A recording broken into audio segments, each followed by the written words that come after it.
welcome back to Geeks Grounds, a monthly game club and weekly podcast where we play games and brew good conversation together. I'm your host, Jenny Wyndham. And I'm Joel Thomas. And I think I want to start a punk band. Are you with me? I don't want to be an American idiot, so yes, I would love that. Punk band, let's go. Yeah, I'm thinking The Spew. Do you think that name would be good? The Spume. I was actually thinking, let's add an M to it. The Spume. It was like a really gross name, and I think adding an M makes it just a bit grosser. Yeah, I think so too. That it's like, what happens when you add that M? I'm like, what viscerally? What's going on? I don't know, but it's worse. It's absolutely worse. It is worse.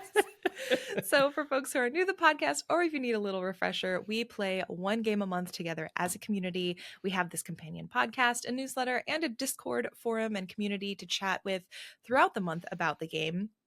And if you didn't guess from the opener, which was so clear, How could you not guess? We are playing Lost Records, Bloom and Rage. And what's really fun is that this game, part one, has been out for about a month now. So some folks I know have started it early and have been playing it already. And as of today's podcast posting, the 15th, Tape 2 finally is out. So this is going to be something where we all experience it for the first time together, including Joel and myself, because it's out today. I don't know how the game ends. Joel doesn't know how the game ends. So this is all very new, uncharted territory, and we get to discuss it and discover it together for the first time. We're deeply in the zeitgeist, which does mean that if it gets really bad at some point, we cannot be held responsible. Yes. Do not come calling us saying no, I think regardless of what happens with Tape 2, I think Tape 1 has been so fun already. We're going to divide Tape 1 into 2 conversations, Tape 2 as well. So we have 4 weeks total with the game. So that way you can really take your time with it over the next month, really just savor it, and hopefully join in the conversations. You know, and if you, like me, are getting stuck in the puzzles, I wasn't gonna say anything, and things take a little extra time, you don't feel stressed out. I think we don't want you feeling stressed out. So if you're having a hard time finding a thing, that's okay. Yeah, this is a no stress zone. Yeah, so take a breather. It'll be all right. Before we hop into our deep dive spoiler discussion of the game, though, we always like to stop at the pastry case, where it is our grab bag of topics, news, and things that we've been engaging with just outside of the monthly brew. So, Joel, we have had a week off too, so I feel like, what have you been up to?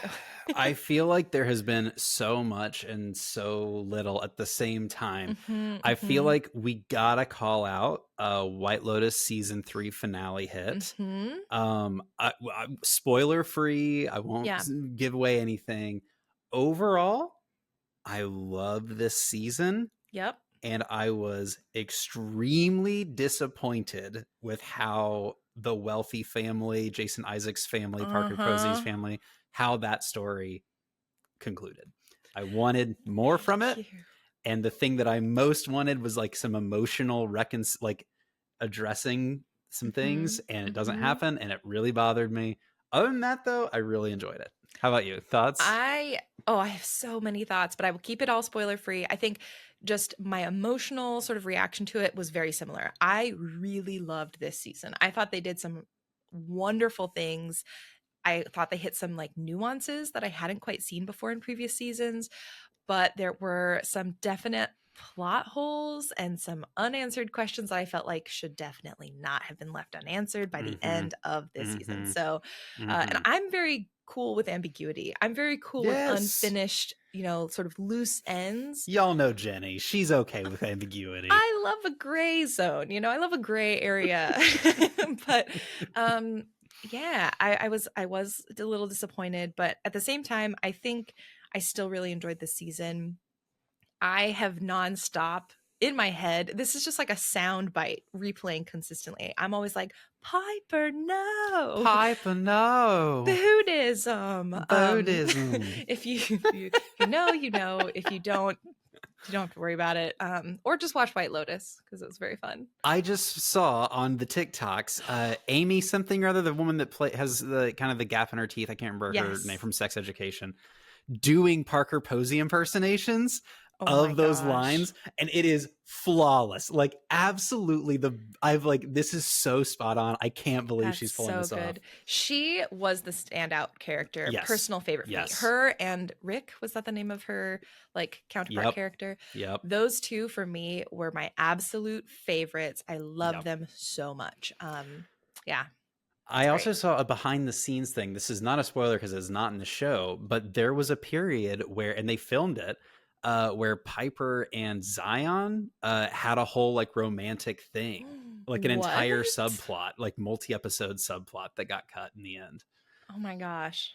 I'm glad they didn't because I don't think that would have. I don't know. I don't see it. I also don't see it, but given kind of the character journey that Piper goes on, like, and the way that they explore like college activism and like Mm-hmm. there's just, you know, the exploitative conversation that I'd be very curious to see, like what was the theme of Yeah. that relationship. Yeah. I So think I guess I could see it from like that standpoint, but I think I like what they did didn't better need it. without it. Yeah, it's like I don't think they needed it. Agreed. Agreed. Yeah, her arc was Piper's arc I thought was quite interesting one too. Um Yes. yeah, that whole show uh was fun. and yes, definitely enjoyed. I think maybe in the monthly hang we can chat through Mhm. some spoilies, so get caught Yeah. up before the end of the month hang. Yes. I'm also caught up on Wheel of Time season 3. The show just continues to like really scratch the fantasy itch for me. Mhm. But what I gotta talk about, because I can't believe this has not come up in the last like 9 months that I have been obsessing over this album, but Alligator Bites Never Heal, the Dochi album, has been Yes. on my like nonstop playlist listen list for months now. And I went to a SZA dance night a couple weeks back here in Mhm. Portland, and they played "Denial Is a River," and the crowd went nuts, and it was It's so so fun to groove good. to, like just a bop. So if you're not on the Dochi train yet, get there, hop Mhm. aboard. It's leaving the station. I don't know. And I have it next to me, so I will share book cover. Ooh. They just released this Monstrous Volume 9. Heck yes. Monstrous is one of my absolute favorite graphic novel series, and I saw the illustrator and author speak here at Powell's one time, and it was just so fascinating, like learning about their process and Mhm. why we have so many creepy eyes throughout this series. So if you're into creepy eyes and Mhm. mythologies and, you know, kind of more Eastern medieval fantasy, it's a highly recommend from me. It's a very good I did not know volume 9 was out, so I'm gonna have a read. Mm-hmm. And of course, in the background, as it has been going, because I did not realize how long this game was, I'm continuing to plow through Okami to be ready for April's side quest game. I will say we didn't talk about this before because I forgot, but I'm gonna say we're gonna make that side quest a May side quest Hmm. simply because I also have been trying to slowly plug my way through, and it has taken longer than I thought with A good everything else going out. announcement. I love Yeah, it. so surprise. So Okami, y'all have another month to get through it. We'll have our bonus for episode in May, but I think between playing this month's game, lots of stuff happening just in life, in the world. We want to, again, this is a no stress zone. It's a no And stress zone. If you're being stressed out playing games, what are we doing? we're Except for doing, like, you know, Soulsborne games. Be stressed. That's part of well, that's yeah, the that's part of point. the process. Yeah. But yeah, and honestly, like the bonus brews, they've been a learning because they're new this year, and so also it's something that like I'm trying to figure out how it best works. I think with Okami, I'm learning. Maybe not doing a full game for a bonus brew, but like having it be demos. I think that's a personal learning. I was Mm-hmm. journaling about this and I thought the blueprints went really well because it was a demo. It was like a true bonus, like little espresso shot, if you will, Yes. where this is like a full pot of coffee. So I think in the future with bonus brews, I'm going to try to make them more demo focused just so that Love it's a that. little bit more accessible. It makes more sense. It'll always be free then too, which I Mm. like the idea of. So That's that's just awesome. a little behind the curtain for everyone. Did blueprints come out? Oh, it certainly did. Well, I'm glad that we're putting Okami on like a mini pause then, because Yes. my god, I gotta get back into that game. What are Oh, you doing right yes. now, Jenny? I think I see this on your list, maybe. Oh, yes. I have been playing Blueprints. I was lucky enough to get a code early, so I have been playing it for a little bit of extra time ahead of launch, and I can say it is on my game of the year list thus far. Like, Wow. we're still early in the year, you know, it's only April. We're in the first, maybe start of second quarter, end of first quarter. I don't know. I think it is a standout for me to me for a couple of reasons. Number one, like the marketing side of me sees what they've done with this game's marketing and how they have created such strong organic buzz about this. Like Mm, this is the first game I think I have seen, or first indie especially that I've seen this year. People are just talking about it. Like people are excited. People are starting to share secrets and screenshots and tips and tricks. And it's kind of not exactly the same, but it's similar feeling to the feeling that we had with Animal Well last mm. year, where it was like, are you playing Animal Well? What secrets have you discovered? I don't want to tell you too much so you don't have the joy of discovery removed. It's cool. I love seeing that buzz. And I think part of it is the way they did their marketing. They gave out keys really early. They had like a Discord server for like the journalists, press, and content creators to be able to like share tips and tricks with each other ahead of time. So Cool. there was like the industry buzz that was built before it like went out to the public.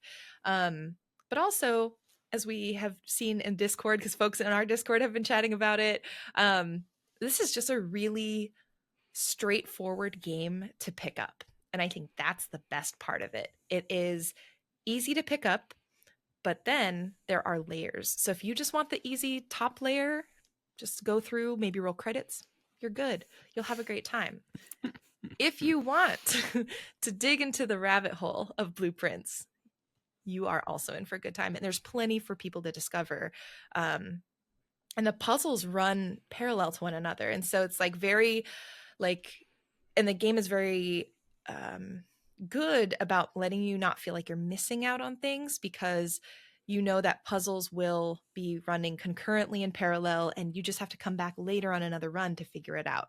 So I think they do a really good That's job of cool. having that feeling of like, oh, there's more around the Hmm. corner, but I'm not missing what I'm like already focusing on by focusing on it. You know what I mean? It's just so good. Yeah, interesting. Yeah. I guess for folks who have no idea what Blueprints is, because I assume people knew, because even in Discord, some people are like, I've never heard about this game. And I'm like, well, we talked about it. But I'm like, you know what? You don't listen to everything. And I don't expect people to, but I felt like we had hyped it up so much. Blueprints is a game where you have inherited a mansion from your late uncle.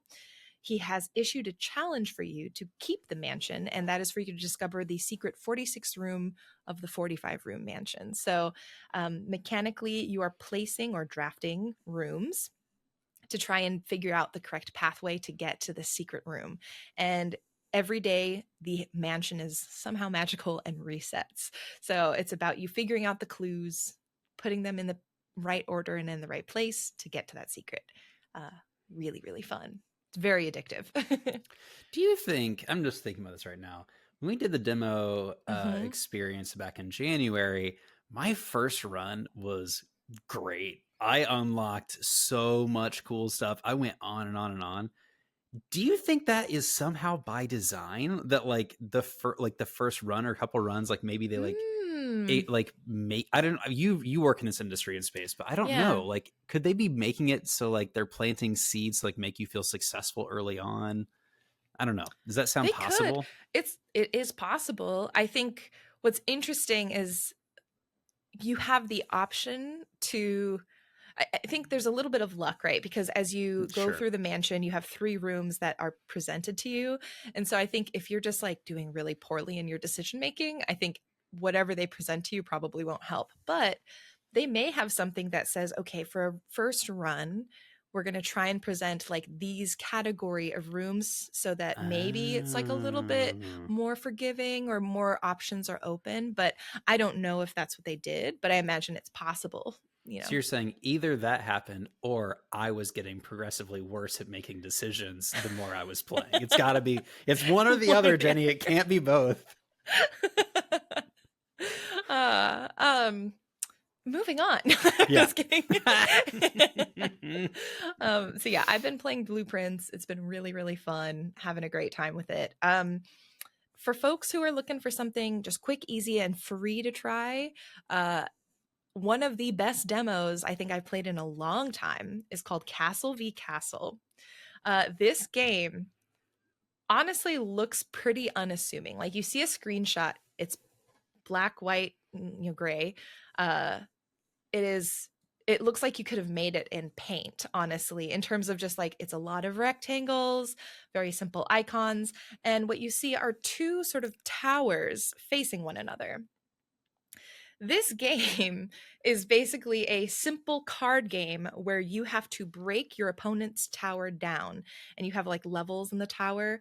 And so I'm watching the demo for this right now. It is so cool. yeah, and so it's a 1v1 card game.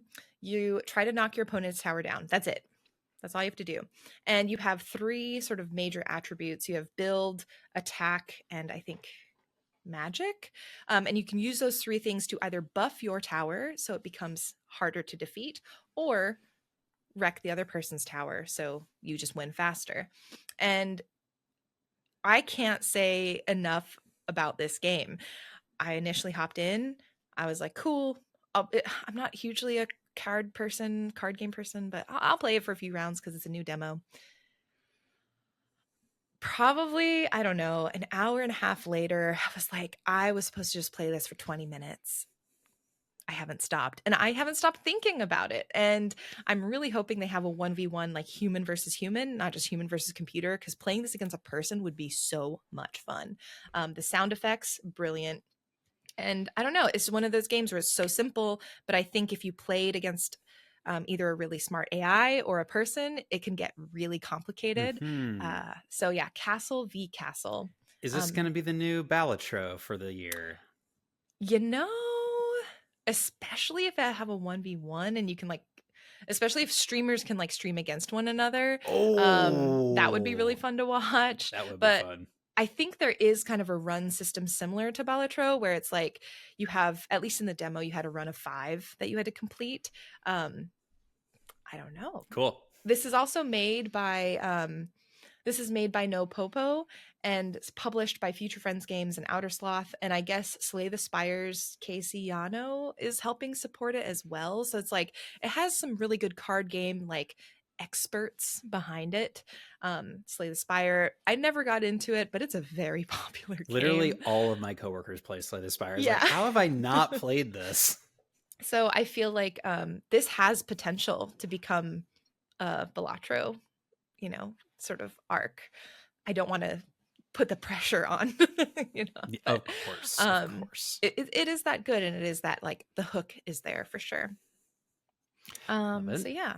And then watching okay, I have the caveat, I know the show has a lot of issues, like so many of the shows that I watch. But if you need something that is very feel good and you watch it and you're like, oh my gosh, humans aren't totally shit, which I need right now. Love on the Spectrum is on Netflix, and it's a dating show that focuses on people who are on the spectrum.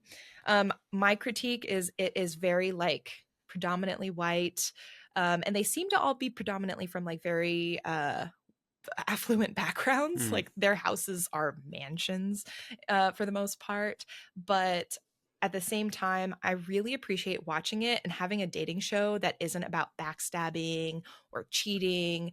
It feels just really like nice to watch people like sincerely try to find connections with other people. And so I know it's reality. I know there's probably like elements of scripting, and reality TV has its own problems, but it does feel really nice to watch, and you end up rooting for everyone on the show, which is not something you can say about most reality TV. Yeah.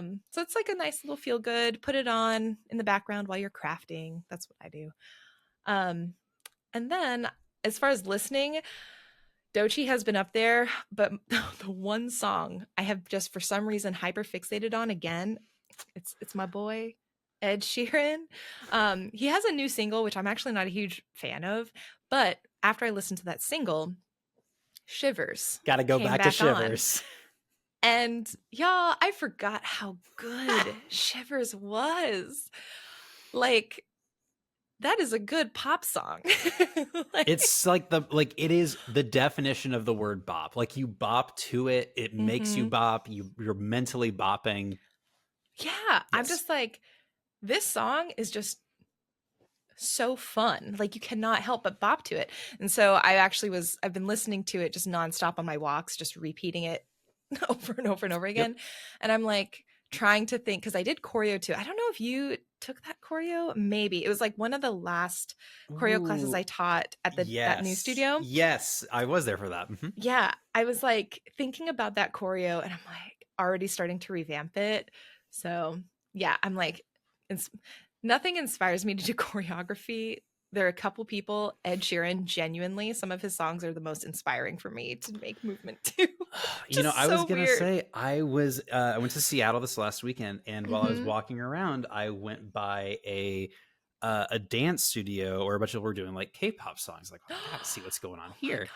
And I think we're gonna have to do a day trip, because Oh my their god, like yes. Saturday schedule is just like K-pop, K-pop, K-pop, Yes. uh, contemporary workshop, hip hop workshop, and it's like fundamentals, fundamentals. I was like, this is awesome. I That's want so to do this. Just cool. like take a Ugh. day and just like go groove. I think it'd be We so should. fun. Oh my gosh, we should totally do that. Yeah, I have been honestly, because for folks who don't know, I used to teach consistently. Now I just take class every once in a while. And honestly, I have been like starting to crave teaching choreo again. I'm like, I have these ideas that I'm like, I just want to see Yes. them on people. So yeah, I've been back in the like, not maybe a regular class, but just grab a couple friends, like go rent a studio for an Mm, afternoon and just, I don't know, jam a little bit. I think that'd be yes. so fun. It'd be so fun. And you and many listeners that Let's you know what's go. coming up. Let's go, Jenny. Come on, say I it. finally finished the entire Wax and Wane arc of Mistborn. Went You did through all of it? yeah, I downloaded all of them into my Kobo here, you can see. And yeah, I'm super happy to say I read them all last week. Uh yeah, I was pleasantly surprised, I will Happy to say. say. I heard you say the words happy to say. Happy to say I was pleasantly surprised. So I still think it is not his strongest. I agree with this. I still think it's Fully. not his strongest writing, Mm-hmm. but honestly, Arco probably primed me better than anything. I was just wondering about that. Oh man. So the Mistborn series, for folks who aren't familiar, it's a fantasy series. The thing that makes this particular group of books so unique is that the author has created the idea of a trilogy of trilogies, where the trilogies follow separate arcs of time periods of history within the same fantasy world. So you see how the magic evolves throughout time and as technology evolves, which I think is such a cool, like that alone will get me to read just because it's such a cool premise. This particular arc is set in this sort of steampunky, westerny sort of time period, Mm-hmm. like I don't know, like 1930s Yeah, I think ish well, I was thinking like maybe or 19 turn of the century. So turn like of the the century. cars are Like, just becoming a thing, yeah, that's true because they just 1914s. have electricity. So yeah, like Yeah. 1910 to 1930 probably is Yeah. like that full arc. Um, the first book still I think is the weakest. I'm Yeah. like, what do you kind of meander, you kind of don't do a ton. It's a lot of setup for you don't know what. But by the third book, that's when I was like, okay, now I see you have a direction for where the characters are going. This idea of law and what your main character, who is a cop, is struggling with. You have talk of unionization and sort of labor, and it went places that I didn't expect it to go and that I appreciated that it went. So I think there are 5 books in this second Yes. arc. Did you go through all 5? Is the Lost Metal, is that the last one? Is there one more after? I think Lost Metal was 4. Mm. Oh, so there's one more. Have you hung out with Hoyd much yet? I don't think so. A little bit. He's like Wayne's buddy. Okay. I think the whole first part of the series is only truly worth reading because of the last Wait, book. what's the last one? Because when I looked on here, I think it said the final alloy, the last alloy. I'm gonna have to get the last book because I only got to book 4. I'll double check. I'm pretty sure there were 5. Okay. Oh But my gosh. the last one is like there's another god in like infringing. Yes. Okay, well Okay. that Yes. is the last one. Yeah. Yeah. Okay. Cool. Yes. Maybe there's only 4. Okay. And I I'm will off. say I love. So the thing also about this series that I love, Easter eggs for everything else happening in the universe and his other books. That is awesome. I do love that. I do love a good, which again, I know you said makes me a Marvel girly at heart. I am not. Forgot. Sorry about that. I take that back. Retract. But I will say, if Marvel got one thing right, it's Easter eggs like that, because I do love Easter eggs and like references and nods like other characters within a universe. So I did appreciate that a lot about this series. I was just so I think I mentioned last episode. I've been rereading Wind and Truth with my brother, and it's been like a really fun thing. He just finished this morning, actually. But like Yachtl from Wind and Truth, spoilers, is among a group of people from this arc of the Mistborn series. And I did not at all catch that when I read Wind and Truth the first time. And so like raises all these questions for me. So man, I was just like, again, for me, it was like the last book, to your point, like about the Easter eggs that like really made this whole arc worth going through. The implications for the Cosmere are intense. It is huge. And I will say I liked it a lot, but the last book to me did feel a lot like, here's a lot of lore dump for you to like just parse through when you have a moment. Yep. Which is great. I'm excited because I do like rereading. But yeah, I think I was very pleasantly surprised. There were a couple characters I love, like Wayne for me, standout character. The best character. I could read an entire series about Wayne. 100%. And there was another character who surprised me, who I actually ended up enjoying more than I thought. Steris, I think. She was one. Yes. Yeah, I was like, at the start, she was kind of a nothing character to me. By the end, I was like, I really adore you. I think I am a Steris, unfortunately. But by like the end of book 2 with her character arc, I was like, oh, I'm seeing a lot of myself in this character. I think I might be her. It's amazing. I think Steris definitely like rose in my rankings. By book 2, I was kind of like, all right, I'm a Steris stan for sure. It's like when you're watching a TV show and you're like, well, which character do you represent? Like, are you Harry Potter? Are you a Hermione? It's like, oh, I'm actually like whatever the janitor was from the Harry Potter. Like, that's who I am. It's like when you realize that like it's not one of the like super cool flashy characters that you're most Steris like. Is badass. I think she's Agreed. great. Agreed. I agree. Her arc really like takes to the next level for me. So. Yeah, so that was honestly like, it was my book series to read while I was on the plane, and then like, you know, as I was getting ready for bed and in Korea. So it was nice to have like, I saved it for the trip because I was like, I know how quickly I read. I need a series. Like I just want a series that takes me through the whole trip. And okay, brag. Impressive. I mean, that's like that's what I know about myself. And so I knew that the Wax and Wayne series would take me through the trip.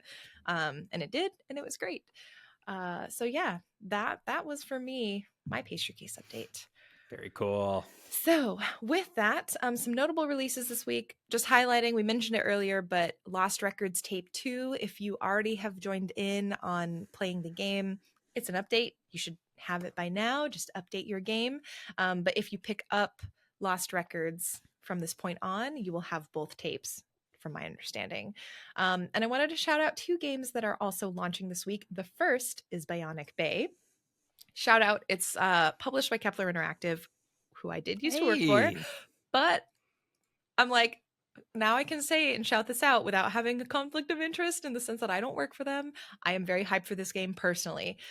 This is a sort of a physics-based game where you're trying to escape a biomechanical world filled with imaginative technology, deadly traps, and hidden secrets. And you're Whoa. manipulating time and sort of gravities to sort of try and like parkour your way through the levels. So it's like really neat platforming.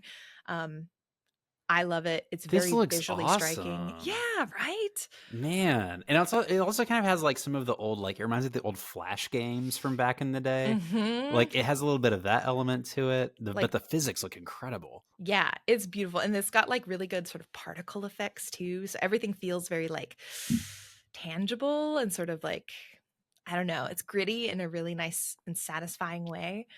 So yeah, Bionic Bay, that is out on, let's see, the 17th. And I wanted to shout out Tempopo, which is also out on the 17th by Witchbeam Games and Cult Games. This, admittedly, the art style did not catch my eye personally at first. It feels very like mobile adjacent, which is not a bad thing. It's just a style I personally don't gravitate to. But it's by the folks who made Unpacking, which I think, have you played Unpacking? Oh, I haven't played it, but I remember watching you play it and thinking it looked Yeah. really, really cool. Yeah, so this is by the same team. They did something totally different. Mm. Instead of a game about unpacking your life, this is a game about restoring a musical garden. And you do this by creating essentially sequences of events. This is like a cause and effect game where you try to place actions at certain points, make sure all of the flowers get to the portal appropriately. Um, Really good if you like puzzles. Not the kind of puzzles like blueprints, more of like almost logic Mm. coding, again, cause and effect kind of puzzles. It's very satisfying to play. And I got through a few levels and really liked the demo. So yeah, Very cool. the music's very nice in it too. So yeah, wanted to shout that out. All right. So, as always, go to geeksandgrounds.com. You can sign up for the newsletter where all the links from what we talked about will be in there, as well as a link to the deep dive discussion, which is what we're kicking off now. Really quick, since this is our first time talking about Lost Records Bloom and Rage, which is by Don't Nod. Joel, could you read the Mm. Steam summary for what this game is? Embark on a new narrative journey by the creators of Life is Strange. Film your summer of 1995 and create memories of a lifetime with your new friends. 27 years later, confront the dark secrets that made you all promise to never speak again after that fateful summer. Dun dun dun. Ah, Lost We've Records, Bloom got and Rage. we've got I Know What You Did Last Summer. We've got Mm-hmm. a little bit of like Stranger Things nostalgia bait. We've Yep. got like friends coming together a la Paper Girls, if like kind of a mind bendy Mm-hmm. experience here. I'm just gonna say off the jump, I am so thoroughly vibing with this game. Like it is exactly the Yeah. kind of story I love to engage with. Yeah. I guess I'm the same way. We're of the age where I think this game also makes especially good sense because we were both like we remember 1995. I guess we can put it that way. And so I think you're right. The nostalgia for the flashbacks in this game, like half of it for me, especially in this part one that we're going to be talking about today, was just picking up objects and being like, I remember I had this version of this, or I remember seeing that in the commercials. I definitely spent a good amount of time with my Tamagotchi in this episode or in Mm-hmm. this part of the playthrough. I was actually thinking about the there is a game that like a TTRPG that got popularized that the McElroys did, and it's like Monster of the Week style TTRPG. Oh yeah, I think I And remember them they doing that. like they Yeah. set it in the 90s, and I've played this Mm-hmm. personally, and they also the game that I played, they also set it in the 90s. And a big part of that mechanically is if you live in a world where you always have a cell phone, you can always communicate out, or you can always look up the thing that you're curious about. It can really Mm-hmm. break the tension from like the unexplored or the Right. unknown. You can always open up Google Maps and like figure out where you are. And there is something about this 90s setting that I think storytellers are going to keep coming back to in the Mm-hmm. coming decades, because it is that like last period where like Yeah. technology is there, but it's not so accessible that it can break the tension of whatever the thing is that you're trying to Mhm. explore. Yeah, that's exactly it. I think I was thinking that as well, where it's like they none of these kids have cell phones. There's even a moment that we'll see and talk about where it's like they're just out on a hike, tromping through the woods, and even one of the characters in her sort of flashback is like, I don't know if kids these days would do something like this, if they'd find it fun. Right. Um, so yeah, there's definitely this time period that the 90s is sort of the last of its time in terms of Yeah. technology. But yeah, you hit that nail right on the head. That's so perfect.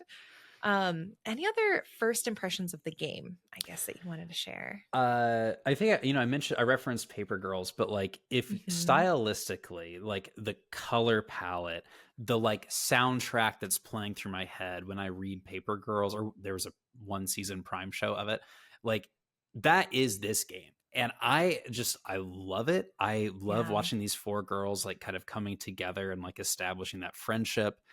I stylistically am just very much resonating with like the loner character, the like Mm. John Hughes loner character coming together with the other kind of like social outcasts that are in some way social outcasts for this purpose. And Hmm. you'll never get me enough of this particular story archetype. Yes. Yeah. When I wanted to shout out the community who voted in the last sort of vote session, I guess, that we had for Geeks and Grounds, because this was a community selected game. Hell As yeah. soon as I saw that this was one of the picks for this year, I was like, Joel is gonna love this. I like hadn't played it, I didn't know, but yeah, this is like very much a you game in terms of like the themes, the time period, like the music, even like Mm. some of the musical references. I was like, I felt kind of like the character because I was like, I get the movie references. A lot of the musical references, I was like, I bet Joel's getting this stuff much better than I I'm just am. like I almost wonder. I bet it exists. Somebody must have like assembled the like mixtapes Yeah. on Spotify of Oh my like gosh. these Yeah. bands and like songs that are getting referenced. There is nothing more relatable to me than when your main character is like trying to describe the music she likes. Listening, she's like, "Well, my dad likes classic rock," and it's like I was that kid. Like I grew up and it was like only a Christian music that I was allowed to listen to, and so in Yeah. high school when I started like being allowed to branch out and like meeting Hmm. other kids, it was like, yeah, I like Linkin Park and Blink 182. I I like those guys. I totally know who that is. Haha. Right. Yep. Yeah. Yep. Yep. So yeah, they've just so perfectly captured that like teen awkwardness for me. Hmm. I'm loving it. Yay! Ah, that's so exciting. So, what we're going to do is today we are talking through about the first half ish of tape one. This is sort of the end of our non spoiler section of the conversation. After this, everything up through around the cabin, discovery of the cabin, for those who have played it already, that is what will be the focus of our discussion today. Next week, we will finish tape one and then we will go through tape two details. It'll be in the playthrough guide, but also I'll talk through it when we get through to those episodes. So, yeah, spoilers for the first half of tape one are coming. Um, let's dive in. Uh, the game begins not in this nostalgic, beautiful, literal rose colored, sunset colored lens. By the way, like every time Yep. we're in the past, we are in this like beautifully tinted golden, like, unless it's dark, it's like beautiful. And when it's dark, it's like this, like the bisexual lighting, the like pinks Yeah, and it blues. Like, is. oh, it's so good. Oh, So good. yeah. So, but we don't begin there. Instead, Yeah. we begin in present day. We're in the car. We have just arrived back to Michigan from Toronto. And it looks like we're getting ready to meet with some folks. But right now, we're on a call with our mom. This is the most mom phone call.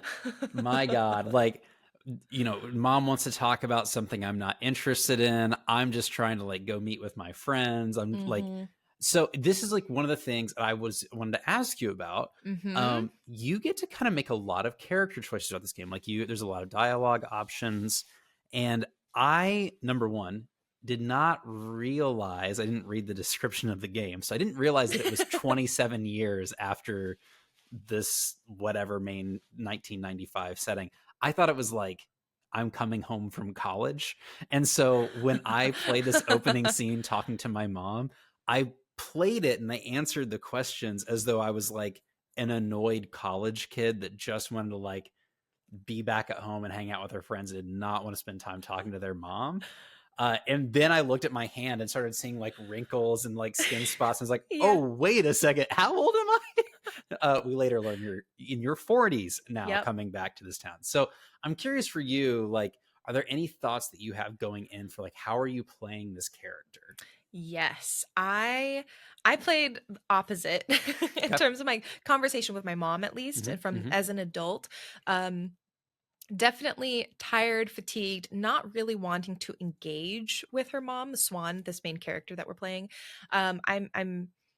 But I'm willing to try and like extend the let me ask the question just because my mom is talking about this and I know she's bringing it up because she wants to say, have a conversation. So I did try to continue the conversation at certain points. I was fiddling with the radio a couple of times, and the mom does call you out on it and is like, I'm trying to talk to you and I can hear you fiddling with something. And I was like, oh my God. So that was a really fun detail. But I think overall, I tried to be as like nice as possible to my mom. Uh, Turns out I didn't remember some of the details though. Like I think it was a cousin that I was talking to who had a baby, and I tried to make conversation, and my mom was like, "No, this baby's is that name," and so yeah, we had a little bit of a disagreement there. Also, yeah, I'll fix my camera.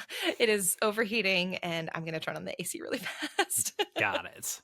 Yes. All right. So, yeah, we're talking to our mom. I think out of that conversation, I pretty much learned that I'm not into hanging out with my family. That's really the main thing. Yeah, who knows if I was imprinting myself on this character or what was happening there. I was getting off the phone call with mom ASAP. Yeah. I was way more interested in my receipts. And this is like a fun mechanic, is like looking around. There's so much environmental storytelling. And Mhm. you pulling up receipts and train tickets and, looking around at the billboards. I just thought it was a really fun way to make me very curious. And I got to say, Mhm. curiosity is what this game already is just excelling at. Like there's enough breadcrumbs in each scene that I'm just like, what is going on here? Yeah, I think I'm similarly curious where I'm just like I know also like the game is very it signals to you very clearly what things it wants you to pay attention to, which is also really nice where Mm-hmm. I'm not looking around and trying to figure out like, oh, does this mean something? Does that mean something? If it means something, it'll have a little indicator. And so Yeah. that's also kind of a mental like load that they lift for you where it's like, okay, well, there's a train that's coming. For some reason I was like really fascinated because when you exit the car, the train starts to travel and I was like, oh, is something over there? There's no indicator, you can't walk over there. But by the phone booth, that's out of order, you can go and engage and it tells you like, oh, you can reminisce about something here. And that's a really clear way to like get a little bit of extra lore or sort of clues about some of the stuff that has happened in the past. I love the reminiscing. Like you see a Mhm. sign, you see the phone, you see some graffiti, and if the reminisce button comes up, you kind of like hear conversations from your past that you've had that Yeah. remind you of this thing. I will say, and this is not a flaw of the game, it is a flaw of Joel Thomas. That because I listen to a lot of audiobooks and podcasts and I always listen to them on 1.5 speed, the speed of these reminiscences is killing me. I'm just like, yes, this is very natural and it is how real people talk. So again, this is not a game problem, it's a Joel problem. And yet I need it on 1.5 speed. I'm That's like, let me so get through funny. it. I have tried, as a side note, I have tried listening to things at 1.5 speed, and my brain does not compute. And I wish it did because it would allow me to get through things so much more quickly, especially like on my walks. But oh, that's such a good superpower. Um, That's also really funny. Is it a superpower or is it like ADHD brain? Who's to say at You know this what? point? But It's a superpower. yeah. I say that's really cool. Okay. But yeah, no, I think speed aside, I think it is really neat because part of me also is every time we're reminiscing, we get a little bit of foreshadowing. Mm-hmm. And so, what going to your point about curiosity, I love it because more so than the items and the environment, these little snippets of dialogue from when the girl, you know, the women were girls and they were hanging out in their past. That's what's keeping me curious. Like there's something going on. And it starts, you know, you hear a little bit about some of their adventures, like, oh, let's key this person's motorcycle. Mm-hmm. Kind of like, well, who are they wanting to key? You know, like the bike. You learn that very quickly. But they're then these escalate into sort of more dire uh, conversational snippets where you hear people or hear these girls say things like, you can't tell anyone about this, or Mm-hmm. I can't believe this is happening. We've got to get out. And that really kind of keeps me interested in what's going to happen in the future. Yes, and I will say this too. You know, as soon as you get out of the car and you start making your way towards this like bar where apparently you're going to Mm-hmm. be meeting up with folks, you in addition to the reminiscences, every now and again you get an actual like visual flashback. Like you see something, Mm-hmm. like you see yourself holding hands with one of the girls, standing over what appears to be like a crater of some kind, and like Yeah. strange glowing lights. You get a flash of some sort of like thing that is confronting you, maybe a person in a mask. Hashtag Yaddle. I wrote down werewolf, Okay. and then I crossed it out and wrote, what is it, Wendigo? Because that's Wendigo, Wendigo. yeah. Yeah, because they mentioned that a couple times. So I'm like, I think this is like a werewolf kind of game, maybe. Yes, it's just like, but what I was like noticing was they are not relying on that. Like they're not Hmm. relying on these flashes, like visual flashes Yeah. in that like pop up and they're really like aggressive. It's more the meaningful like reminiscences that like take you down this journey where you like put yourself in like young Swan's shoes working through what happened. Yeah. And so before we get into the bar, we do have an idea of like the four main characters that we're going to be meeting as we go through this, you know, run down nostalgia lane. We have Swan, who is our protagonist, our main character, our player character. And then we learn there are three other girls that we hear in these reminiscences. We have Autumn, Nora, and Kat. And we'll talk about each of them individually as we meet them in the game. But I just want to highlight we are introduced to these four characters quite early on, without even seeing their faces, which is kind of cool. I gotta say, I picked an early favorite of the four, and then Oh, you get like a single line of dialogue near the end of our playthrough of this that was like, oh no, what is this? What is my favorite character? Am I gonna have a problematic fave? Like, what have oh I my done? goodness. Oh, So I'm so very interested to see how excited. this Yeah. plays out. Yeah, so we're walking towards the bar. Like, what were some of your thoughts about like the environment that we're in? Um, we are in a small, kind of middle of nowhere town. Mm-hmm. That was my first thought. We've got a railroad, we've got a dive bar that looks like it's sort of the community hotspot, but by hot, I mean like it is the only spot. So, you know, it's kind of what you get being in a small town. And I think that for me, in addition to the 90s nostalgia, has really colored a lot of like what I see the conflict being for a lot of these characters. It's not just the pangs of growing up and adolescence and like especially like young queer love. They talk a lot about that. It's Mm. what are those pangs and adolescent growing moments happening like in a small town where, you know, I think things are heightened a bit more because there's just less to sort of dilute that experience, both from other people in the town, both interacting with one another. So that for me was like one of the biggest environmental notes that I made was that this is a very small rural town. Like there's Mm-hmm. hunting. Hunting is a big deal here. Yep. And I also made the note that this is a town and a timeline where COVID existed. Yes. Because that's Like not something is super common in media still, I feel yes, like. like there are masks available as you're entering the bar. Mm-hmm. It's one of those things. It's like, oh wow, this game's like way more grounded than I was expecting it to be. Yeah. And like, how is this going to tie in? Like, it seems like such a specific thing to include for it to not Mm-hmm. have any sort of significance. So I'm hoping that there's some like meaningful pull-in of that. Yeah. I don't know. I'm also noticing that like the everything is extremely run down. You can like see the Mm-hmm. water tower in the distance. It has like one antler coming Mm-hmm. off of it. Things are rusted, beaten down. And so it's interesting because you see very quickly in the flashbacks, like that was not the case in the 90s. Like we're Mm-hmm. now, 25, 27 years past this point, and it's like, oh, um, you can see how in such a relatively short amount of time this town has like really gone downhill. I'm Mm-hmm. curious to see what's going on there. Yeah, exactly. And that's what I mean. Like in terms of small town, especially, it's like knowing the impact that COVID has had, especially for like some rural communities. I am also hoping that they bring something of that in. You got a little bit of it in terms of like your mom or Swan's mom talks about like, oh, now that you're finally traveling, are you going to come visit us? And so I'm like, I'm hoping we get a little more than just those little narrative like nudges, Mm-hmm. for Mm-hmm. sure. But as you walk into the bar, we don't get to see if our friends are there because we are interrupted with our very first flashback. Woo! Pretty exciting. This is where that sort of golden lighting comes in. It becomes so much more colorful and I don't know if it is more saturated, but it feels more Yeah, saturated. Um, and everything's we, golden hour. It's like it's yeah. sunset everywhere you are. It's beautiful. And we now see Swan as, I think, a 16-year-old, Mm-hmm. 16, 17, somewhere around there. And really, you just sort of have the opportunity to learn about her as a character through exploring her room. I love this. My first question for you is, what did you name your cat?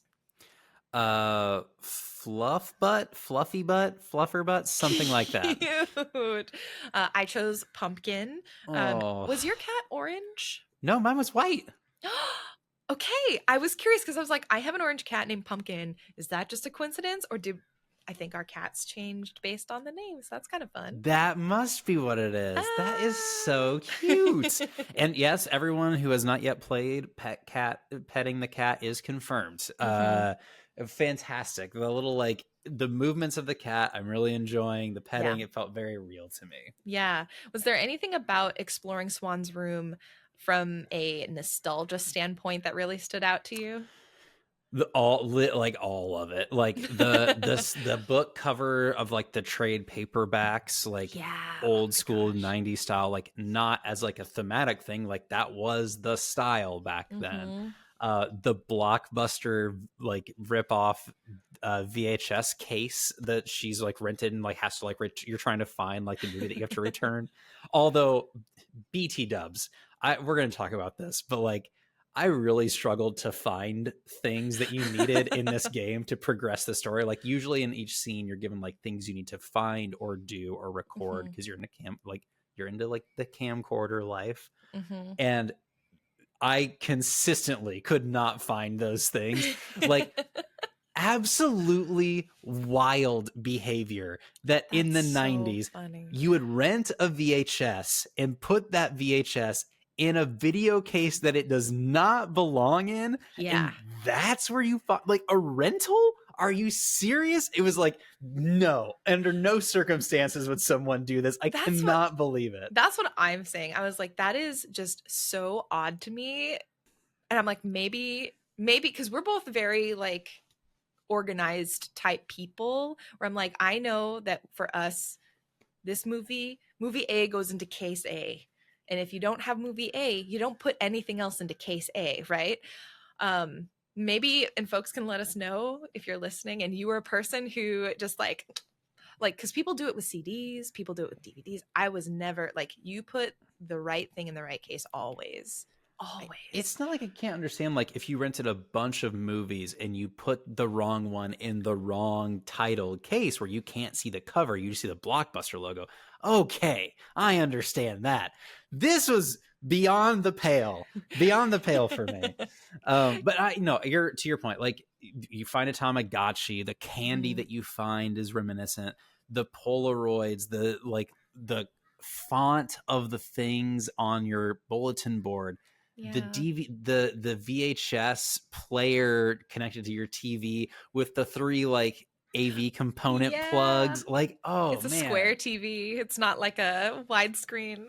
it absolutely like fed me. So I mean, how about for Mhm. you? Or things that like you caught on that were like, oh, this was the thing? Oh my gosh. I really all of the above. I loved the fact that we had the Tamagotchi. That was a personal highlight. The cat was a personal highlight. Swan slippers were wild. I don't know if you looked at them. They Oh, were I like missed that. Muppet. They were like Muppet slippers. They were just so funny to me. I really loved also. We got to learn a lot about Swan as a character. Hmm. One of the notes that I thought was really interesting and that also like brought back a memory I hadn't thought about in a long time was her mom had given she had folded up and pinned it to her bulletin board this folded up page from a magazine that's like Delia's.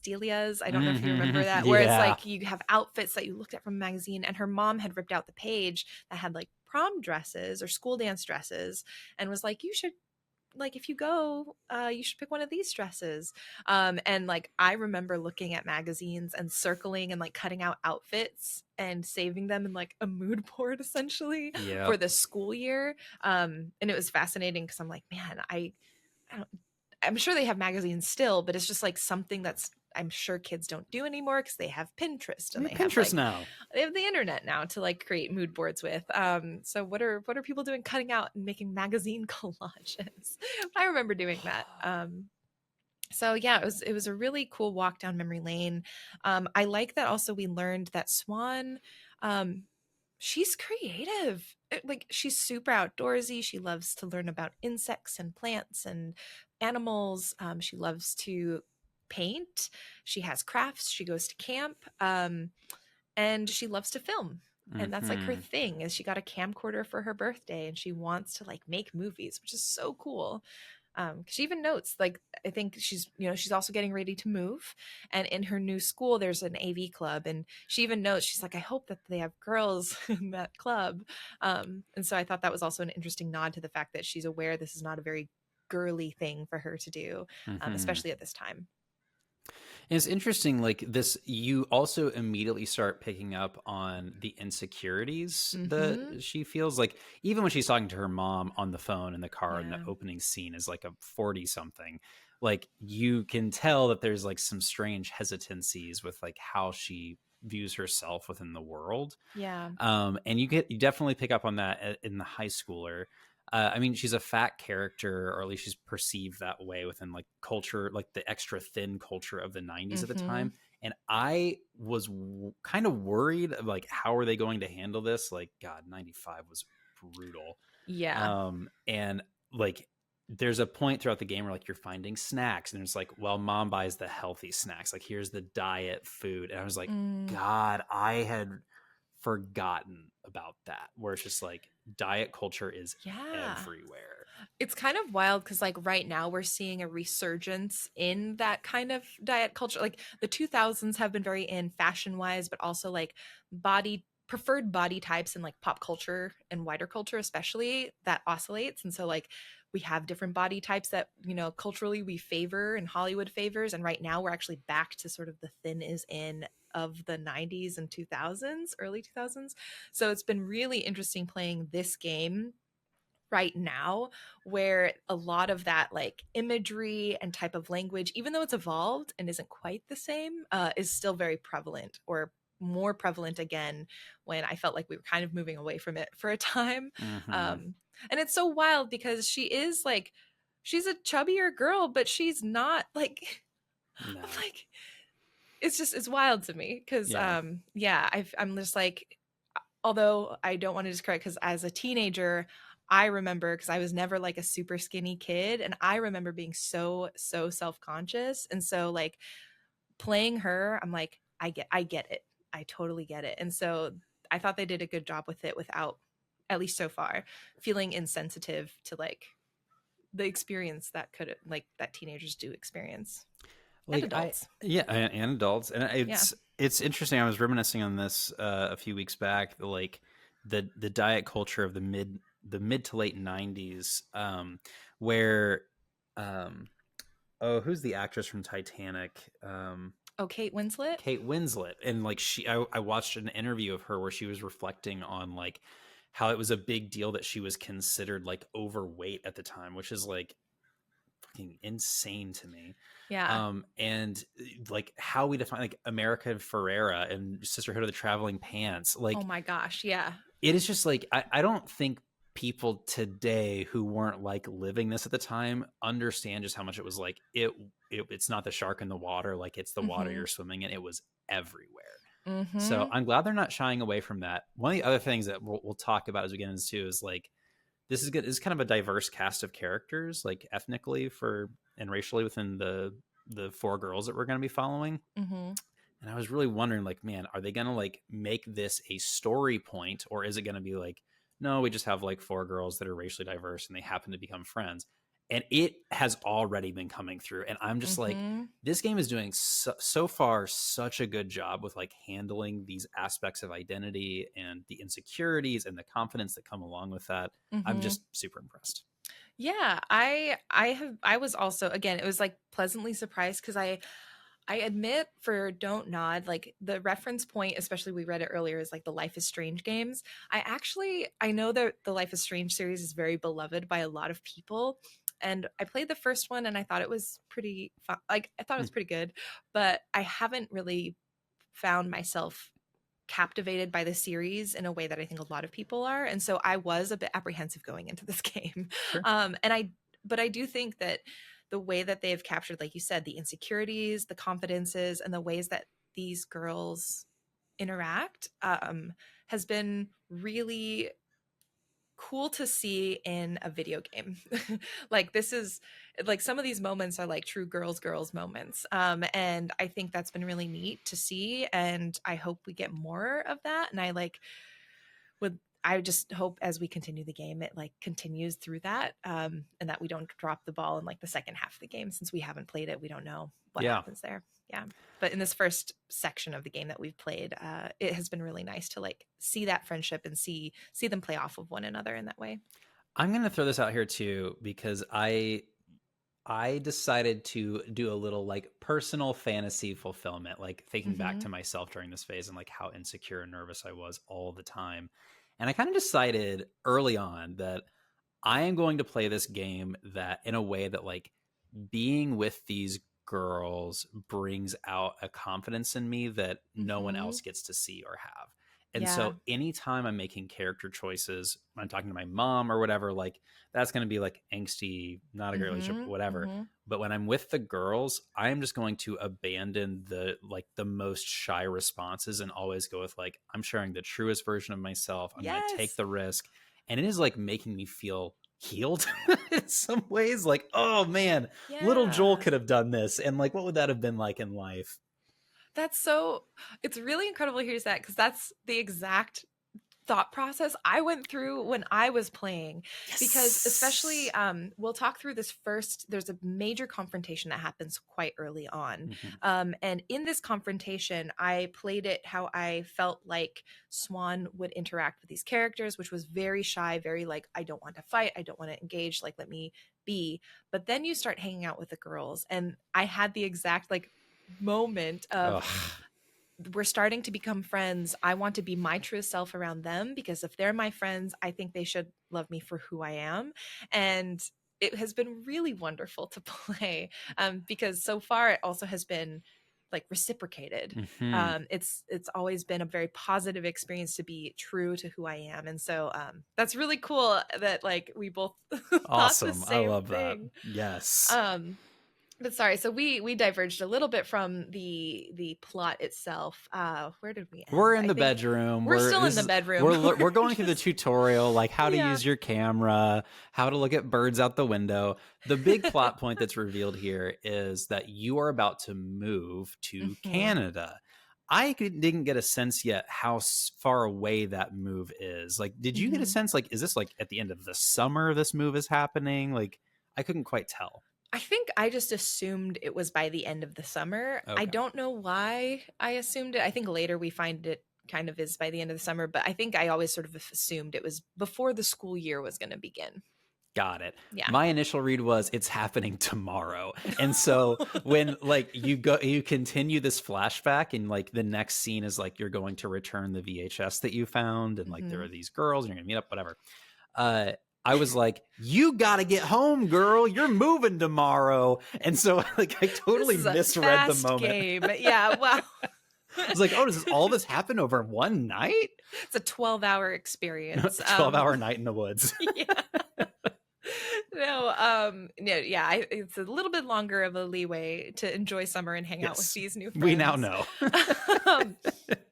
But yeah, so we learn all of this about Swan. We have the opportunity, I think, through essentially it's a tutorial section, so you learn how to use the camcorder, but you have another moment to see Swan in her natural element by herself, which I really appreciated because with the rest of the game, you are playing off of conversations with the other girls, interacting with them, and kind of like whether for better or worse, you are responding to the conversation sort of inputs that they're providing you and basing your interactions off of them. In this moment, you have Swan by herself going on a hike and just like taking pictures of animals or film, I guess, clips for her memoir, her various memoirs. I don't know. We have a lot of memoirs. A few memoirs happening here. We have quite a few. But you just get to learn how to use the camcorder. Did you see the squirrels? I did see a squirrel. Did you see the two squirrels just like going at it in the trees? No. No? Okay. You mean sexually or fighting? Absolutely sexually. Okay, got it. Okay. I'm like having this serene moment. I'm like, look at these beautiful birds. Look at this tree. Look, oh, nope, these are squirrels just loving on each other in the middle of the day. Incredible. We love it. So there's a lot of humor in this game, I think, that is interjected. And I think especially playing teenagers who are very much like in their sort of awakenings. They're all very curious. They're all thinking about kissing, holding hands. Yeah. Bloom and Rage. Oh my God. No. Jenny, what are you doing? I'm sorry. That's too much. Oh my God. But, I think sex is something that they like, and kissing and just like being like romantically involved, like that is something that's on their minds. And it's really funny because the more you kind of look like at the graffiti, the animals, there are lots of like little things that as a teenager, it kind of puts you in the mindset of like, am I just like kind of like a dirty-minded teenager, like seeing sex everywhere? Am I seeing dirty graffiti everywhere? Like what? I hadn't thought about it like that. I really like that read. And so it kind of felt like I was back in a teenager's mindset where I'm like, maybe not. Maybe that's me reading into it. No, I love it. I will also say specifically a 90s teenager. Like there's a point where you call a girl a skank or you hear someone calls a girl a skank. And I was like, I haven't heard the word skank used in this context in decades. It's wild. It's so wild. Yeah. So I think there are some just like fun little details that you also see if you like are doing the camcorder stuff to its fullest. Yeah. I will say after a while, I kind of was like, I just want to progress the story. Yeah, that was where I got pretty quickly. I've recorded a bird. I'm moving on. Like, yep. So, but yeah, after you go on your little hike, you have a moment by yourself, you get to enjoy these like quiet nature moments, you go and you return the movie. And at the movie palace is where a major event occurs. You buy ice cream. No. So you have the big like character moment is you go to buy ice cream and you meet two of the soon-to-be besties. You meet Nora and Autumn. Autumn is working the ice cream spot. Nora is kind of bumming around, waiting for Autumn to get off work so they can go see a movie. And I immediately went into full-on, like, I gotta make friends with these girls mode. Yeah. And it's like, you have like some cute little exchanges, but there's not an opportunity to build that bridge there. And it was a bit devastating to me. Yeah, it felt so awkward because there's a moment where so I ended up not buying ice cream because they were like, I'm closing. And I was like, okay, well, I guess, Oh, yeah, I chose not to, like, because she was like, I'm closing, we're gonna go soon. And I was like, well, never mind, because we don't know them yet. So I was like, I'm gonna play the shy person smart. right now. Okay. Yeah. And so yeah, I didn't get ice cream, but as she's like taking inventory or getting ready to close, I like walk to the back because I hear them talking. And then Autumn says something like, my boss wouldn't want customers back here. And I was like, oh, okay, bye. It was Yeah. so awkward. Yep. Did you stay on the periphery long enough that you could give them advice about sneaking candy into the movie theater? Yeah. That made me so happy. And I was like, invite me, please I invite me. But know. again, that does not happen, would not happen in real life. No. But we make our way over. There's like there's a chain link fence that is split open, and it looks like we're about Mhm. to go through it when a red balloon, very like It to me, I know. I was like, no, no, has no. to be a reference. Yeah. Gets stuck in the fence, and you pull out your camcorder and record. Mhm. However, once you do that, what's the woman's name? Dylan. Dylan Yeah. comes out. It's a young woman, and she's like, "How dare you record me?" And then her BF comes out. Her BF's name is Corey. Corey on a motorcycle, and a confrontation ensues. How dare you record me? I chose to play this a little bit more like edge of my seat, like I'll record you right now, which to Ooh. your point is probably not how she would have played it based on what we know about this character at this point. But I love it. I enjoyed it, and it Yeah. was kind of like it kind of in that playthrough. Eventually, Nora and Autumn make their way over to you, Mhm. and that kind of like made them impressed with me. Like I was kind of showing out for Ooh, them, which I that's thought was cool. cool. But what becomes very clear immediately is that Corey and Dylan have a unhealthy relationship, and it's Mhm. like it seems abusive to me. Yep. And the other person who shows up along the way is Kat, who is Yeah. Dylan's younger sister. Mhm. And it's clear that there's like some really harsh dynamics happening in the household there, and we don't really Yeah. know what they are at this point. Yep. Um, so for me, the playthrough was the girls kind of come to my defense. Mhm. Corey gets upset, gets like borderline violent, takes the keys from the ice cream hut from Autumn and chucks them into this like trash pit playground area. Yeah, we hate Corey. Not a Corey fan. Yeah, I'm not a Corey fan. Yeah, same reaction where immediately I'm like, Dylan, get out, girl. Like, what are you doing with him? Ah, um, but yeah, I feel like I'm interested to see what more we get of Dylan and Corey because this felt like such a pivotal moment, and we know that Kat is Dylan's sister, so I have a feeling we're not gonna. This isn't the last we have seen of those two. Corey for sure. I'm like he definitely would have hurt them. Had like there are moments where these other girls came in that helped de-escalate the situation enough to the point where I was like, okay, I don't think he's gonna like punch one of these girls, Yeah, but he that's the was on the vibe. edge. Yeah. Yeah. And I want to shout out Kat. So I played it first one as a I this is all a misunderstanding. I didn't mean anything by it. Like, please just let me go. So I was very much like the shy, sort of more feeble kind of character, like trying to play a little bit softer so that he would just let me go. And Kat like comes storming in, is just like, don't you mess with her, not even Yes. knowing who I am. And so I immediately loved Kat for that. Um, Now that I'm thinking about it, I'm like, how much of that was fueled by her maybe dislike of Corey and Dylan over a wanting to it's like probably both and right where it's Mm-hmm. like she wants to protect someone who is not in a good situation, but also I think there is an additional level of spark anger because of who is doing the bullying. I also wanted to shout out Autumn, who came in and immediately was like, oh, we're going to a movie, do y'all want to come? Yes. I thought that was Oh, like such a beautifully done like de-escalation strategy of being like, let's remove you from this situation and because we have a place to go and we're in a group now and this is going to be safer for you. I thought that was great. Nora was really interesting because I feel like Nora, out of all the three other girls, was the least like sort of into stepping in, Mm-hmm. which I think Nora's wonderful, but I thought that was a really interesting character moment because, yeah, she just was sort of the last one to come to the defense and only really stood up against Corey when everyone else was against Corey.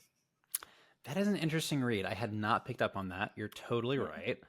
I will say I remember talking with a friend one time. We were all like going out dancing at a bar, and she was kind of like breaking down for me, like, "Hey, if you see a guy that's kind of like dancing up on me, like I'm not into that tonight, and here's how I want you to handle that." And it was very Mm-hmm. much that whole like, "Hey, we're doing this thing now," like an invitation, Mm-hmm. and it's just like, okay, this is a practice thing for her, obviously. Yep. And there's something that was like, it felt so like viscerally real to me when Autumn came in, did that, like, hey, we have these things going on, like Mm-hmm. we need to go, Mm-hmm. like that just felt like this is very true to life for me as I was Yeah. watching it. I can also confirm like this is a strategy. I think many, especially women, like I know that this is a thing that even if you don't know someone and you see something happening, um, that's just something you can do and something that's very, I would say, relatively normalized, especially when you're like going out to bars or going Yeah. clubbing. And so to see it used like that, and I think it's, I don't know, Autumn feels like also maybe one of the most pragmatic, maybe the most mature in the ways of like sort of the realities of the world. And I think she had like it felt very significant that she was the character who like knew more immediately how to like Hmm. try and get out of that situation versus like Kat, who is just trying almost like making it worse by shouting back in his face in some ways. Yes, I totally agree with that. And it was also that moment, like how maturely she handled that, that I was like, how are they going to address Mm-hmm. race in this game? Was it that Exactly. moment for you That, too? yep, that was because I was like, it's very significant to me that the person who is able to like navigate the situation or who's most, in my opinion, effectively trying to navigate the situation is the black girl. Hmm. Like Yep. because the other two, Nora not even engaging, wouldn't have stepped in, I don't think, if Auden hadn't brought her over. Hmm. Kat kind of making things worse in a A lot little of bit of ways. fuel on the fire, but we got, Like, if there's only one cat fan in the world, it is me, and if I mean, there I are love none, I Kat. am dead. Let's be real. I'd love Kat. But Yes. I think, it is very telling to me that like, yeah, that the girl who is black is the one who like had the handle on the situation. And I think especially for black women being portrayed as always the more mature one of the group, or black girls being portrayed as more mature than they are in age, I think is something that is prevalent in media and that we want to like examine a bit more critically. So yeah. I just because I think, let's kind of to resolve this Hmm. talking point later on. So like we're bouncing back and forth between like you're Right. in the bar, eventually you meet up with Autumn. We'll talk about that. But you're bouncing between like this real time conversation you're having with adult Autumn 27 years later, Hmm. and these first memories with Autumn as you're like getting to know each other. And she says something in like adult form. Autumn Hmm. says something about how like at the time she was trying to show that she was mature. She was trying to be like the model minority. And I was like, Hmm.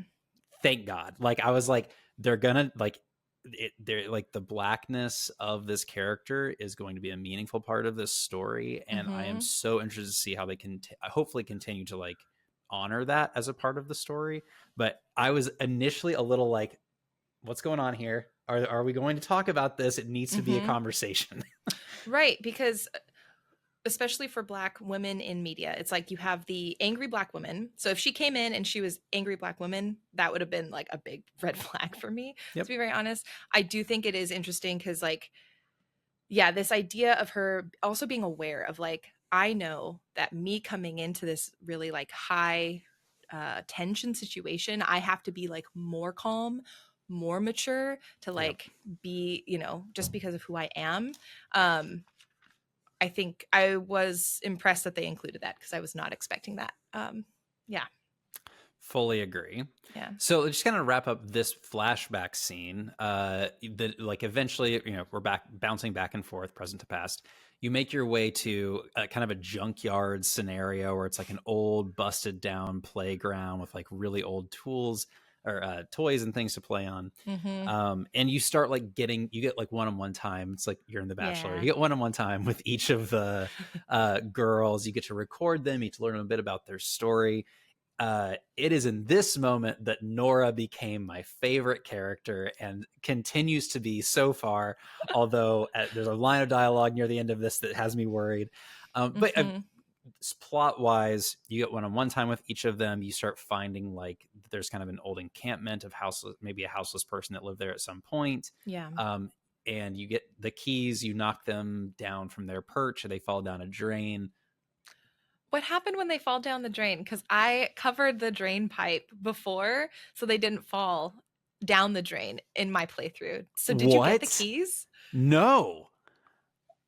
What? Okay. So for me, I find a brick, Yeah. I toss it, it hits the keys, they fall down to another rung, so they're still stuck.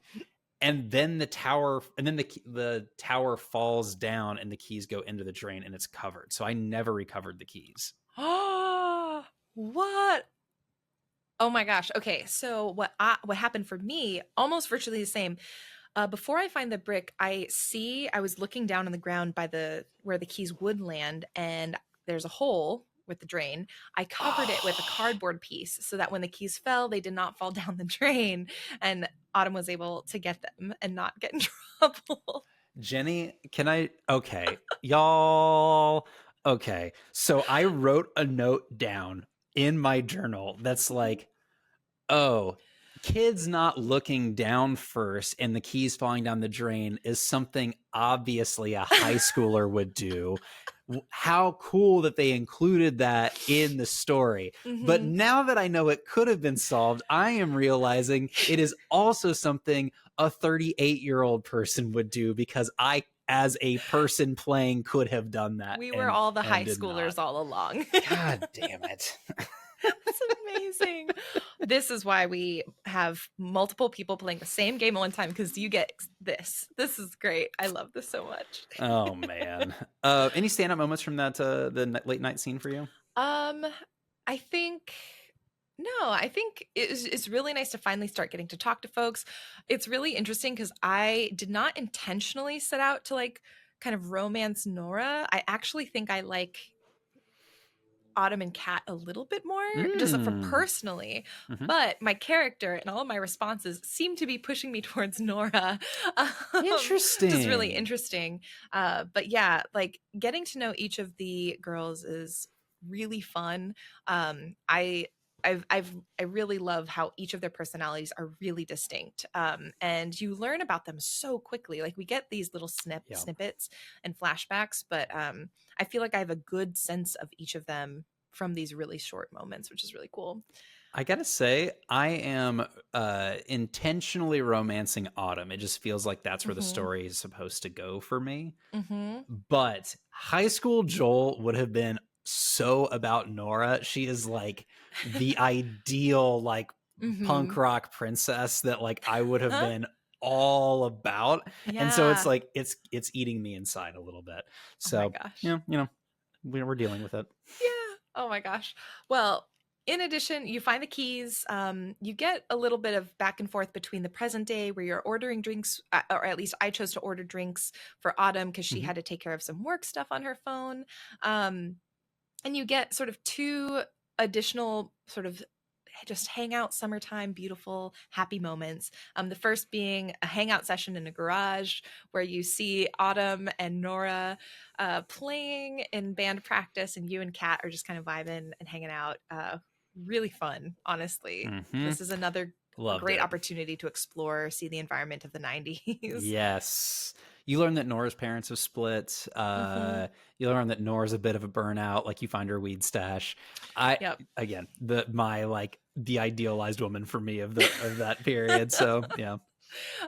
You also learn, like, I think this was in a flashback earlier or maybe in one of the reminiscing moments, but like Nora also steals alcohol from her dad, and like she drinks, she smokes, she like does all these things. She's definitely like the most, I would say, rebellious one. But you do get a comment about how I think Autumn of present day talks about how Nora is also a little bit bougie, like she likes the finer things in life still. So Right. there's like that sort of juxtaposition, which I thought was really fun, especially because she's a teenager who's like so punk but also like you said, a little bit of a princess as well. Yeah.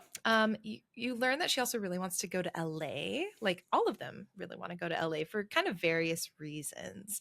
Um, but Nora especially, she wants to make it in music. Like that's her thing. She just is excited about it. I'm so into it. You also get Kat Mm-hmm. naming the punk band, which is Yes. Bloom and Rage, which is a Oh, fantastic name for a band. it is. I also didn't realize we get this in the title credits at the very beginning, but I didn't realize tape one was Bloom, which means tape two is Rage. So also, I'm thinking like I made the joke about like blooming sexualities or whatever, but I do think this idea of friendship blooming in this tape is Mm-hmm. probably like thematically what's going on here. We're spending a Yep. lot of time establishing the relationship between these girls before we like get into sort of the true mystery.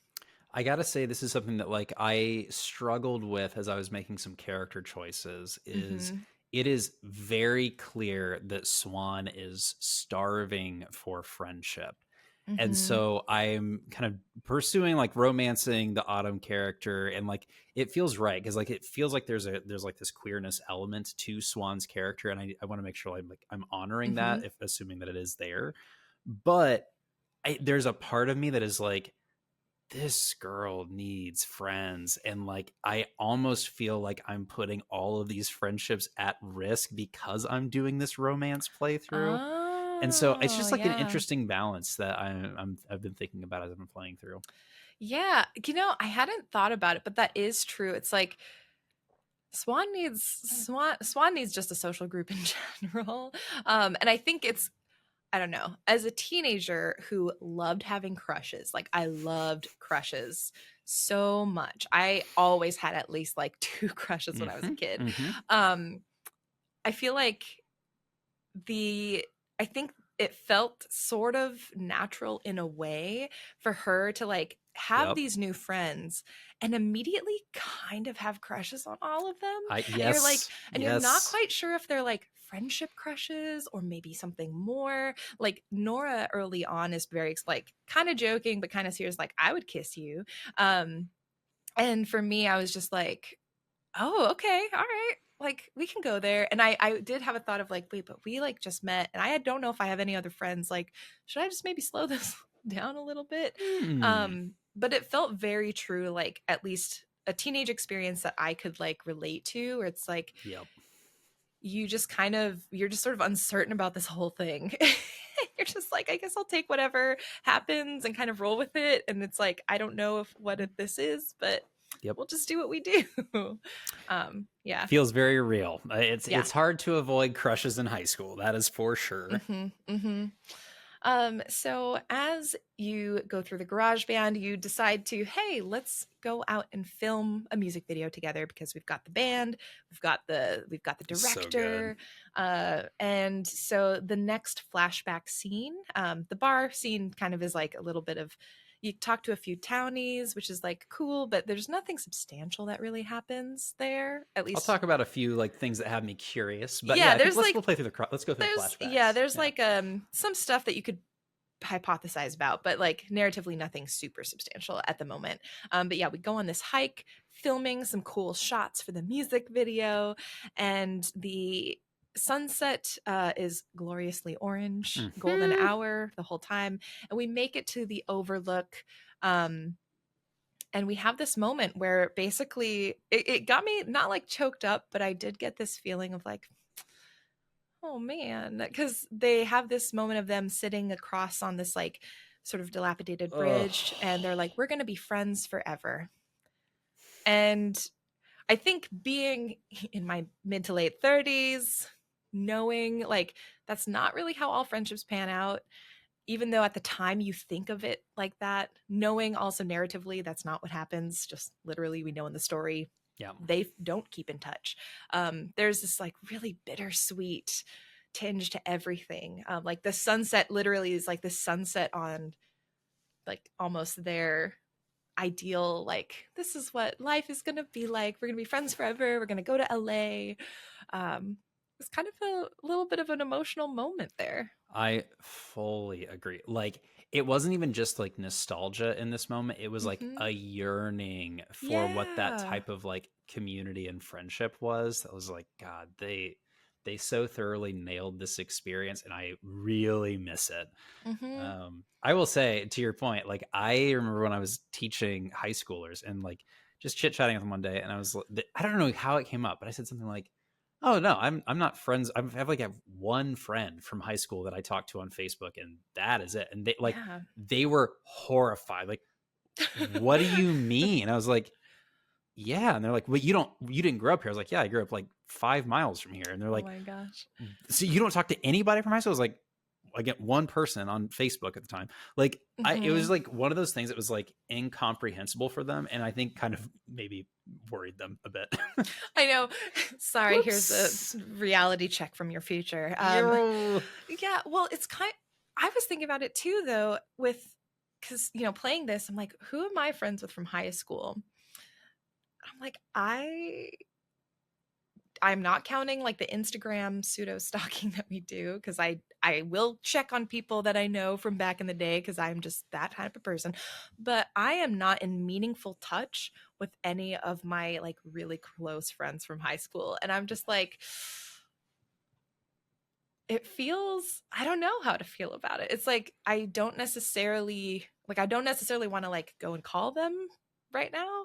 That's I'm not needing that in my life, but at the same time, it is sort of bittersweet because I know we had the same moments. Yep. Maybe we didn't sit on a bridge in the golden hour of sunset, but we had camping trips and hangouts after dances where we're like, man, I can't wait till we have kids and we're gonna grow old together and all of this stuff. I'm like, man, that's wild because that did That's not so real. happen. That is so real. Hey, if you're a high school listener of Geeks and Yeah. Grounds, that's not for you. Your friendships are going to last forever. That's not to say that this can't happen. You can absolutely stay friends with people from high school. Well, I'm going to be doing a different kind of game journaling tonight. Dear yeah. diary. As tears drip down to the pages. No, it's just interesting. And I'd be curious because I think also I assumed it's interesting hearing you talk about that because you also said you like lived in the same area your whole life. I always assumed that that was the case because I had moved so much that like my brain has been kind of set to, okay, new spot, new friends. And so like I didn't think twice because I was like Autumn, I was a military kid. We moved all the time. And so I was very used to like resetting friendships in a way. Just because also at the time we didn't have the technology to stay in touch. Sure. But hearing you say that you're not as in touch with your high school classmates, that's like really interesting to me. I'm going to blame most of that more so on my heavily Christian upbringing, where it was actually not encouraged to spend a lot of time with your high school, like actual high school friends. Oh, so it was like really most of my friends in high school were church friends who like we all went different directions after high school. So wow. Okay. just different. That's so fascinating. So we have this really beautiful moment. Loved it. Yeah, love it. And afterwards, in terms of flashback, I guess, and then we'll kind of rewind and go back to present day, and tie up the bows there. We have a movie night. We watched this lovely memoir documentary music video. I don't know what we made. I loved it. I loved it. It was so bad, but it was so good, Oh, yours was bad? Mine was I'm art. no director like you. Mine was art. I was watching mine and I'm like, I don't even remember taking that shot. No, That's so same. bad. It was the same. I'm going to be honest. I'm not heavily investing in the game recorder mechanic of this experience. Same. I was like, I know there was a shot with a cartwheel that I thought was fun and a shot of a bird. And then the one of them on like walking along the like tree trunk. That was cute. I got Nora like air humping cat or vice versa, something like that. Yeah. That's about all I got. Okay, actually, could we rewind? Because when they were going to hang out, they had the whole scene where it's like, we need something like wacky in this music video. Did you have, it sounds like you had the moment where they're like, hey, Nora and Kat, why don't you play Dylan and Corey? So weird. And we're going to like role play it as them as a couple. I thought that was like, I didn't know what to make of that, to be very honest. I think there is something, I'm going to use the word, but I don't mean it in like a derogatory way. Like there is some damage happening with Nora that that we will be uncovering as we play through. Like to me, like the impulse to do that and like the way she played that out is like she's covering up a pretty serious hurt here, and I'm wondering what's happening at home, like what's going on. Yeah. Because it just felt it felt weird. It felt out of nowhere. Like Autumn wasn't super into it. Kat was not super into it. Like I chose to play along with Swan, but like Swan wasn't by default super into it. Yeah. So it just feels like something else is happening with Nora's background that we haven't been clued into yet.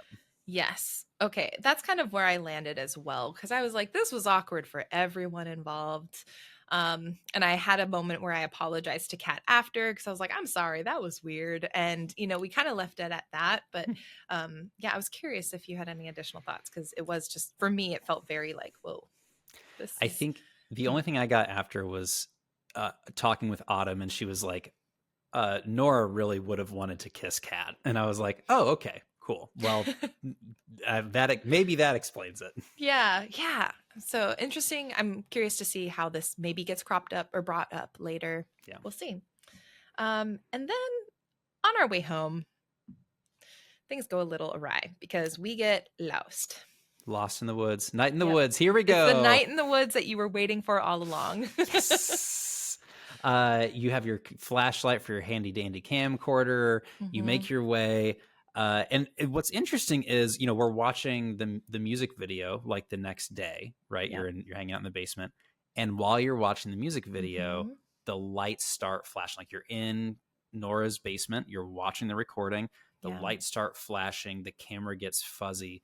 And all of a sudden you see the inside of a cabin in the movie that you're watching back in the day.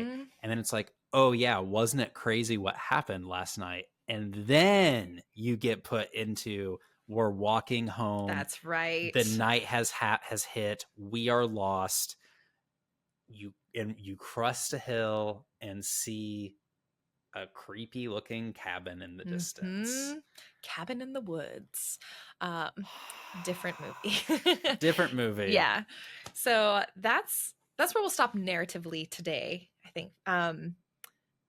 I guess any thoughts on like the cabin, sort of the paranormal stuff that we have happening before that? It jump scared me a bit. Like watching the movie back and like it's like you're in the middle of the night, like that got me, and I was like, what is going on?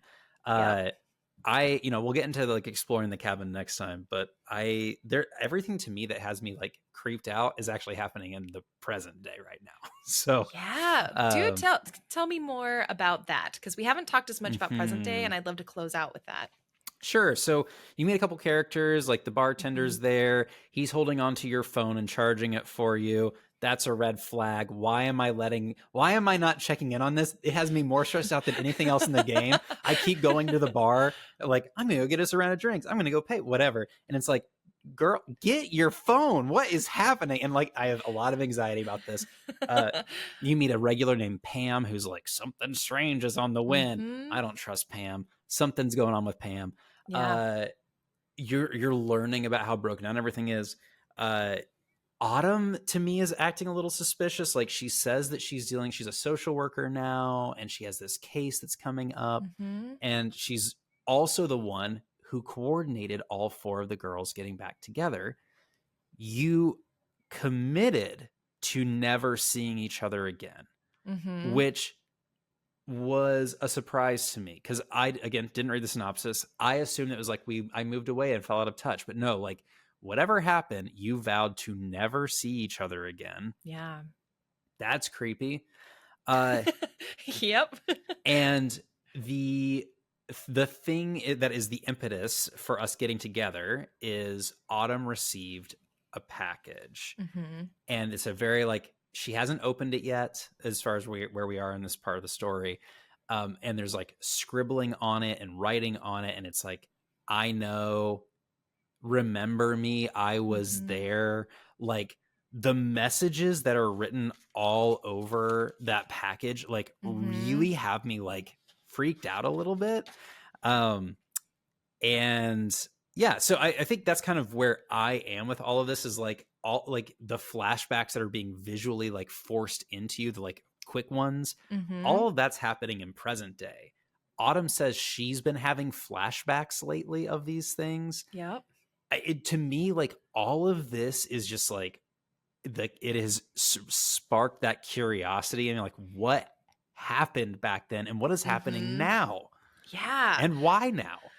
Yeah, I am also very curious because did you read also the newspaper clippings? Because there's like some words of the newspaper articles that are more prevalent than others. Vandalism is one.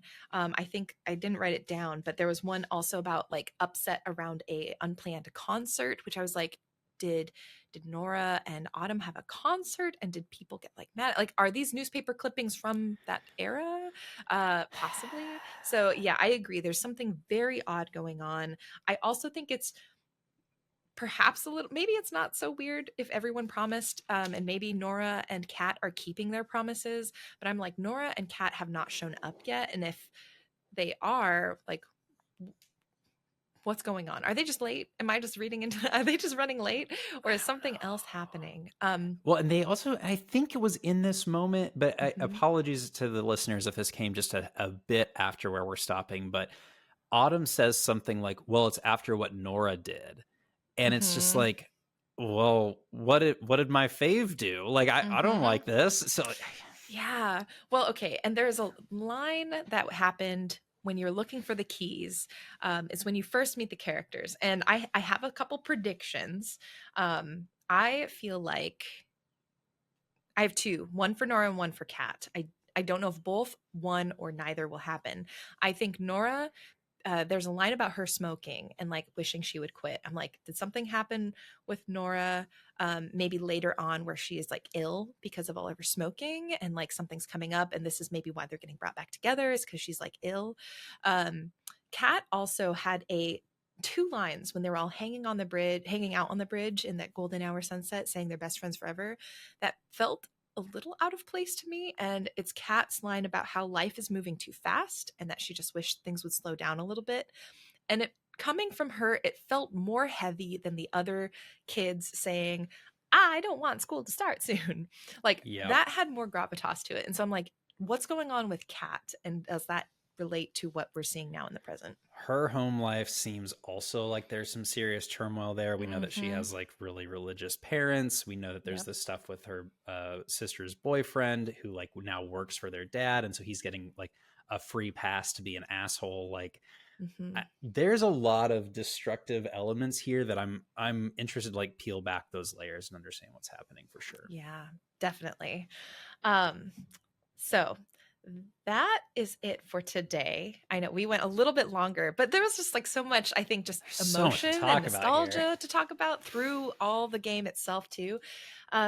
Remember, Tape 2 is out today. So if you've purchased the game, make sure you're updating it. Next week, we are going to talk through the cabin in the woods all through the end of Tape 1. So if you're getting ready to hop in, just know we'll be done with Tape 1 by next week. And we're dividing Tape 2 into two parts as well, because it's not out yet, and I don't have a code or anything early for it, so we'll just have to play that one by ear. But know that Tape 2 will take 2 weeks, so that can Sounds help you good. budget your time. Yeah. Yeah, I think that is it. Thank you so much for joining us in Geeks and Grounds. As always, I would advise you to name your cat something that changes its color. I think it's the best way to do a cat naming. Yeah. So. Yep. Have a wonderful week, y'all. Bye. Bye.